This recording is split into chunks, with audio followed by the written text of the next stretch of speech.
ये तो अब उससे क्वेश्चन ही करने लगी थी कि क्या कभी तुम आर्ची ज़रूर इंटीमेट हुए हो। वो तो फिर आगे से नो ही कह देता है और ना ही इसके साथ कोई एम्बैरेसिंग थिंग्स कर सकता था। उसे ये भी पता था कि इसने चिज़ुरू को अपनी ग्रैंडमा से इंट्रोड्यूस भी करवाया था, तो इसलिए वो उसे भी कहती है कि तुम उनसे मुझे भी मिलवाओ। और साथ में उसके क्लोथ सी आई जा रही थी। ये तो बेचारा घबरा के फिर वहाँ से भागने की करता है। ये तो सैड ही हो जाती है, लेकिन हार बिल्कुल भी नहीं मानने वाली थी।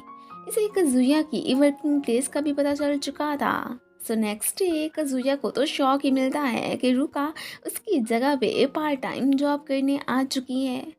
वो तो यहाँ पर परेशान ही हो गया था कि मैं इसके साथ मिलके काम कैसे कर पाऊंगा।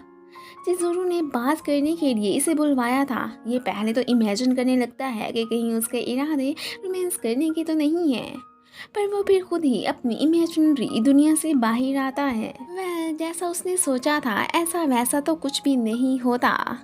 वो तो जस्ट इसे कल अपनी जूनियर के साथ डेट पे चलने को कहती है कि वो बहुत ही ज़्यादा शाय है। मुझे यकीन है कि तुम ज़रूर उसे कुछ सिखा दोगे और वो तुम्हारे साथ कंफर्टेबल भी फील करेगी। वो भी फिर मान ही जाता है। यहाँ पर ये तो उससे मैमी का जिक्र भी करता है कि चाहे वो इससे नाराज़ ही सही, पर फिर भी ये उसे बस हर खुशी देना चाहता था। वो तो जान ही चुकी होती है कि जब तक ये एक्स को नहीं भूल जाता तब तक ये किसी और के बारे में बिल्कुल भी नहीं सोचने वाला है। अगली सुबह इसकी जूनियर सुमी से वो फिर मिल ही चुका होता है। वो भी काफ़ी क्यूट थी। ये अब उसे कुछ बेसिक्स वगैरह बताने लगता है। वो तो फेक स्माइल भी ढंग की नहीं कर पा रही थी। इन्हें यहाँ से जाते हुए मैमी भी देख लेती है। वो हैरान कि ये किसी और लड़की के साथ क्या कर रहा है। अभी भी वो थोड़ी नर्वस सी फील कर रही थी। खुद से तो ये पूरी ट्राई ही कर रहा था। इसके साइड पे जाते ही कुछ बॉयज़ उसे छेड़ने के लिए आ जाते हैं। ये अब सुमी को लेके भागने की करता है। अपनी आज इतनी ज़्यादा हेल्प करने पर वो फिर उसे थैंक्स कहती है। अब उसकी कुछ शाइनेस भी ख़त्म ही हो चुकी थी।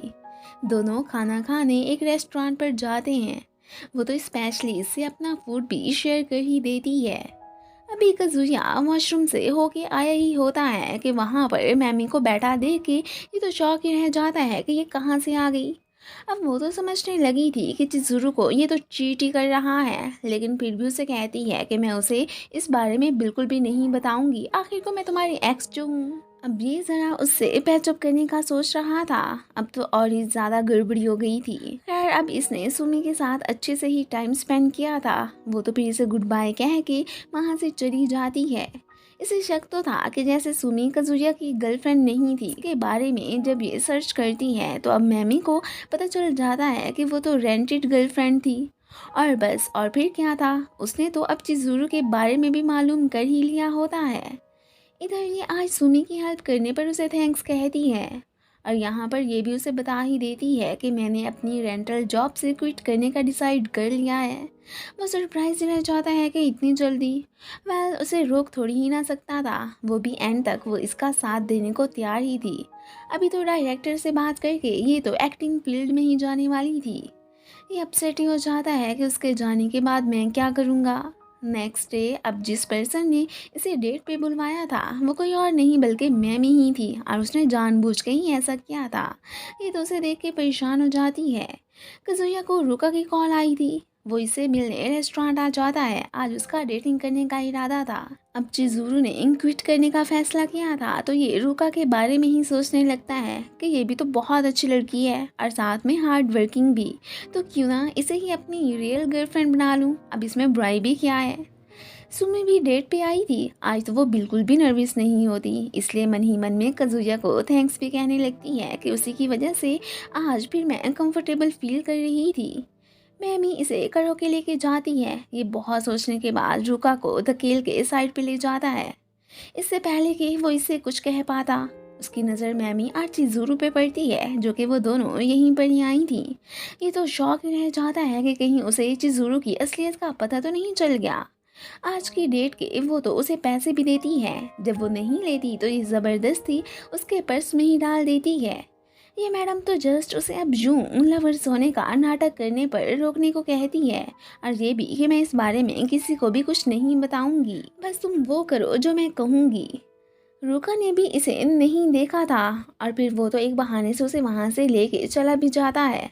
इधर ये भी चुपके चुपके से इनकी बातें सुनने आ भी जाया करता है, साथ में खुद को भी दोषी दे रहा होता है कि चिज़ुरू को मेरी वजह से यहाँ पर मैमी को बर्दाश्त करना पड़ रहा है।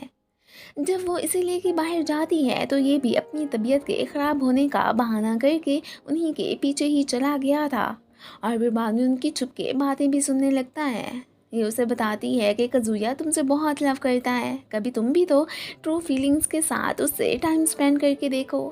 वो बस कज़ुया की ही साइड लिए जा रही थी, जानती थी कि वो खुद भी तो उससे कितना लव करती है, पर वो तो जस्ट एक रेंटल गर्लफ्रेंड ही तो थी, क्या कर सकती थी। उसकी बातें सुन के इसे भी कुछ एहसास तो हो चुका होता है। वो आइंदा ऐसा ही करने का सोचती है, लेकिन फिर भी वो इसके सामने तो रूड सा बिहेवियर रख के वहाँ से चली ही जाती है। जब ये रात को वापस आती है तो कज़ुया इसे थैंक्स कहता है कि मैंने चुपके से तुम दोनों की बातें सुन ली थी, तुमने मेरी ही फेवर की थी ना। वो फिर इसे मैमी से दोबारा रिलेशनशिप रखने के लिए कहती है कि अब बाकी बातों को तुम दोनों साइड पे ही रखो। वो तो इसे बताना चाहता था कि एक्चुअली मैं तुमसे ही लव करता हूँ। इससे पहले कि वो इसके सामने कुछ बोलता तभी उसे मैमी की कॉल आ जाती है, जो कि अब कज़ुया को अपना बॉयफ्रेंड बनने के लिए ही कहती है। ये सुन के तो वो तो एकदम सरप्राइज रह गया था कि अब मैं इसे क्या जवाब दूँ। कॉलेज में भी खुद ही वो इससे मिलने आती है और साथ में अब ऐसे ही डेली उसके साथ घूमने फिरने और रियल बॉयफ्रेंड बनकर रहने को भी कहती है। यहाँ तक उसे ये भी वार्न कर ही देती है कि आइंदा के बाद मुझे ये पता नहीं चलना चाहिए कि तुम चिज़ुरू को लाइक करते हो और उसके साथ भी हो।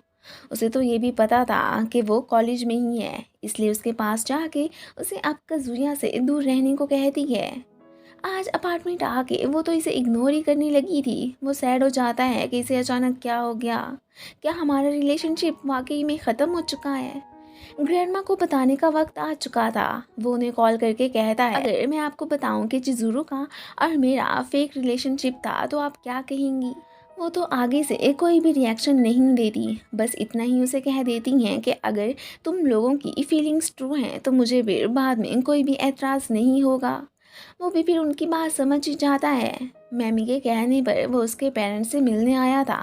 वो इसकी शादी और लड़के से करवाना चाहते थे, पर ये आगे से उनसे इसे इंट्रोड्यूस करवाती है। इधर उसकी चिज़ुरू पे नज़र पड़ती है जिसकी कंडीशन ख़राब थी और उसके साथ एक लड़का भी आया था। मीन कि वो एक ब्लाइंड डेट पे आई थी। उसे तो वो फिर अच्छा नहीं लग रहा होता। ये अब सुमी को देख के उसके पास आता है। अब इसे पता चलता है कि वो तो रॉन्ग बॉय के साथ ही आई है, तो ये और ही परेशान हो जाता है। यहाँ पर ये तो चोरी चोरी मैमी और उसके डैड की भी बातें सुनने लगा था। वो तो ज़बरदस्ती इसे अपने अरेंज किए गए लड़के के साथ ही शादी करवाना चाहते थे। ये अब बीचों बीच फंस ही जाता है। अब क्या इसके पेरेंट्स को मनाऊँ या फिर चिज़ुरू की हेल्प करूँ। सुमी इसे होटल का एड्रेस भी भेज देती है कि वो देखो उसे वहाँ पे लेके जा रहा है। ये बेचारा तो परेशान ही हो गया था। अब तभी फिर एक डिसीजन लेता है। अब फिर वो यहाँ पर उसे एक्सक्यूज़ करता हुआ वहाँ से चला जाता है। सुमी के साथ भी वो यहीं पर ही आ गया था। इस लड़के के कुछ भी गलत करने से पहले ही ये दोनों वहाँ पर आ जाते हैं। पुलिस ने अब उस बैड गाय को अरेस्ट कर लिया था। वो जब चिज़ुरू को बुरा भला कहता है तो ये बात इसे बिल्कुल भी अच्छी नहीं लगती कि तुम्हें किसी को भी कुछ नहीं कहना चाहिए। हर इंसान बहुत हार्ड लाइफ गुजारता है, सो उन्हें हिम्मत बंधाने की बजाय यूँ पॉइंट आउट तो नहीं कर सकते ना। हर काम के पीछे कोई ना कोई रीज़न तो ज़रूर होता है। वो अब अपनी फेवर करने पर इसे बाद में थैंक्स कहती है। ऑफिशियली दोनों ने रिलेशनशिप में आने का डिसाइड कर लिया था और यहाँ पर वो तो इसे हक भी कर लेती है। कॉलेज में किसी को भी अभी रेंटल गर्लफ्रेंड की खबर नहीं हुई थी। फ्रेंड्स तो इसके बहुत ही ज़्यादा खुश होते हैं कि इसका रिलेशनशिप बहुत अच्छा जा रहा है। रूका तो बस आए दिन इसे याद कर कर के ही खुश हो रही होती है। मैमी को भी अपना न्यू बॉयफ्रेंड मिल ही चुका था। अभी तक किसी को पता ही नहीं चला था कि चिज़ुरू इसकी गर्लफ्रेंड इन्हीं के कॉलेज में ही है। मैमी ने किसी को भी ये सीक्रेट नहीं बताया था। ये दोनों ही बहुत खुश होते हैं और फिर इसी के साथ ही ड्रामे की एंडिंग हो जाती है। Thanks for watching.